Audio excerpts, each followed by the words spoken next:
Oh man, oh boy, the Valorant drama does continue. Hope you guys are all doing well, having a fine morning, afternoon, evening, wherever you guys are around the world, because the stories do continue to come. It might be reminiscent for a few of you 100 Thieves fans out there. It might be reminiscent for some FaZe fans out there as well, as the struggles do continue for a few of these rosters. Heck, even Ninjas in Pajamas have had to redo a large portion of their roster. I would not be surprised to see T1 doing the same thing, at least with one member, which could be Skadoodle. Now, I don't know any more than you guys do, but given his recent post on social media about this situation, and of course not competing with the roster now for several events, if you guys don't know, very reminiscent of former FaZe Clan member, that being Jason R, before shortly being replaced and not fitting with that roster.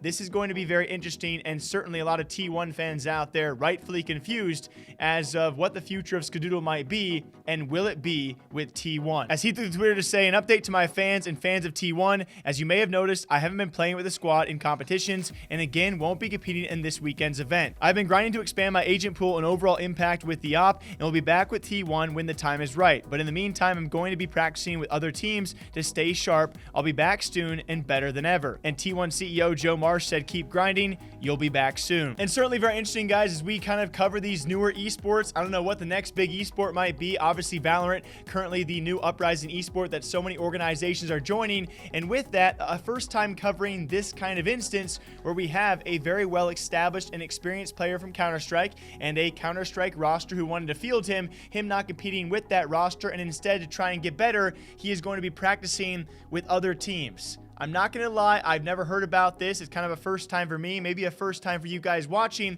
and so it does lead a lot of viewers out there, and especially T1 fans, to be skeptical if he will return at all. I would say justifiably so, because it's kind of, you know, reinforced when unfortunately so leaked on streams. We have people and teammates on T1, like Food and Crashies, talking about how much Skadoodle supposedly held them back, holding them back big time. When these kind of things are out there and Skadoodle is not playing and he is practicing to get better with other teams, I think it's understandable why some people might doubt the roster at all, and if Skadoodle will even stay with the organization. And maybe it will be a cover, of course, with those teams he is practicing with. Could he be fielding offers? I think it's entirely possible. Do I think other organizations, other lineups have interest in Skadoodle? I guarantee it. I know it. I guarantee it.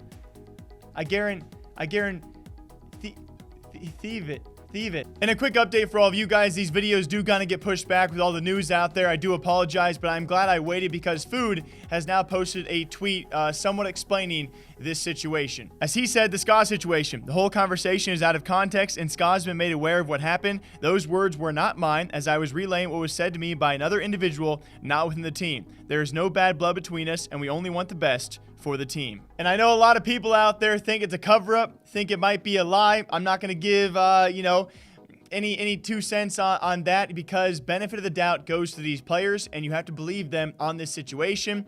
You wish you would have covered this, you know, right when it was actually uncovered or leaked, these screenshots, and you wish Skadoodle maybe would back him up and respond to this. But if we're going to believe the players, you guys, that's totally up to you what you want to believe here, because yeah, it does seem a bit of a weird response, given that it's someone else's words, not within the team. Keep in mind, Skadoodle has been practicing with other teams, so it could have been someone from any other team out there who did say these words, and they were mocking those words. Just keep that in mind. That was Food's response on this situation. Obviously, with Hiko and Nitro on 100 Thieves, and that roster being wide open, and them formerly being Counter-Strike pros, and very fond of a character like Skadoodle, I would be dumb to say I don't see that. I do see that as a possibility.